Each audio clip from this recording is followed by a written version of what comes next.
As many as 2,000 kids lost parents on that day. Many others lost uncles and aunts. At least 100 September 11th widows were pregnant when their young husbands died. Boys and girls who were toddlers on 9/11 have grown into teenagers. We talked to some of them recently. On 9/11, I lost my father, John Robinson Winmore. Benjamin Keith Clark. He's an executive chef. My dad was Alvin Romero. My uncle's name was Edward Lichshine. Sergeant John Coughlin.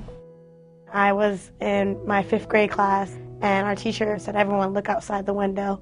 My teacher said it was just a little accident. Then I realized that it was much bigger than that. My first thought was, is my father okay? We were all in her bedroom watching this TV show. I remember asking her, like, oh, Mom, what movie are you watching? I remember she said that they're all gone. I guess it just didn't click to me that what I was watching just wasn't a movie. And like I remember looking out the window just thinking the whole thing was a dream. Nobody else has lost a parent on national television, on the news. Nobody else has seen it happen over and over again. And that's something that we all have to live with. My mother sat us down and had every cop's kid's worst nightmare talk that Daddy wasn't coming home. My little sister at the time just screamed out loud.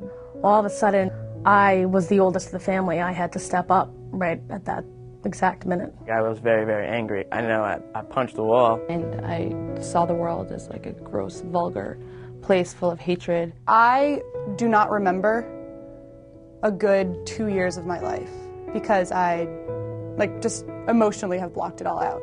Yeah, I don't really remember anything about it. Sometimes I think it was a better thing that I didn't know him and then he was taken away from me, or if it was a worse thing that I didn't get to spend the little time I would have known with him. And when your friends complain, like, oh, my dad's so annoying, or like, he won't let me go out, or he won't let me do this, it's like, you get mad because you would do anything to have that, and they complain and they don't really appreciate what they have.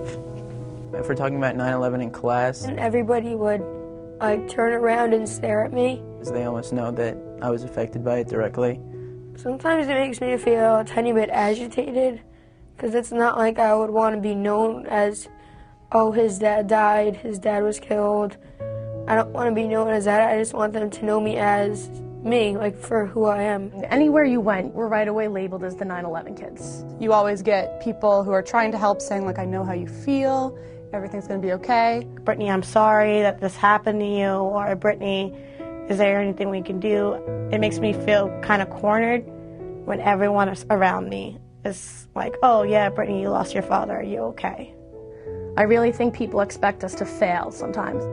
Every night I need to talk to my mom and my brother right before I go to sleep because I'm always afraid something's going to happen to them too. Because I'm afraid of, if I lost one parent, I'm afraid of losing the other. Life is short.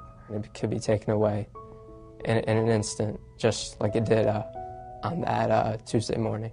I cry more, I grieve more because now I recognize what I've lost. My mother will stand in the middle of the kitchen and be like, can you please stop acting just like your father? But my mom always tells my sister and I that we have his smile or his sense of humor. It took me a really long time to not move on from the situation, but to accept the situation. But in the end, we came out pretty well.